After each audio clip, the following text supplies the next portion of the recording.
My, கை, மெய் என்று இவன் பேசுகிறானே, கையின்னு பேசுகிறனால காங்கிரஸ் சப்போர்ட்டரா இருப்பானோ என்று நினைப்பவர்களுக்கும் நினைக்காதவர்களுக்கும் தெளிவுபடுத்த வேண்டிய என்னுடைய பதில். மை என்பது நம்முடைய தேர்தல் வாக்களிப்பு. தேர்தல் வாக்களிப்பால் உயிர்களின் உயர்வையும் தாழ்வையும் நாம் நிர்ணயிக்கிறோம். தனிமனித உரிமை தனிமனிதனுக்கே உரித்தானது. கை என்பது நம்முடைய சமுதாயம். தனிமனிதர்கள் சேர்ந்து ஒன்று கூடி வாழுகின்ற நம்முடைய சமுதாயத்தை குறிக்கிறது. ஒற்றுமையாய் வாழ வேண்டும் என்றதை அடையாளமாய் கொண்டுள்ளது.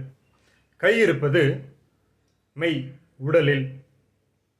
உடல் இருப்பது உலகில். நிஜ காலத்தில் வாழும் மக்களாகிய நாம் மெய்யை அறிந்து, மெய் என்றால் உண்மை, உண்மையை அறிந்து நிஜ காலத்தில் வாழும் மக்களாகிய நாம், உடலை உடைய மக்களாகிய நாம் ஒற்றுமையாய் செயல்பட்டால் சமுதாய சுதந்திரமும் சாத்தியப்படும், தனி ஒரு மனிதனின் சுதந்திரமும் சாத்தியப்படும். சிந்திப்போம் மக்களே. மெய் அறிந்தால், உண்மை அறிந்தால் மாத்திரமே சமுதாய சுதந்திரமும் தனிமனித சுதந்திரமும் சாத்தியப்படும். சிந்திப்போம்.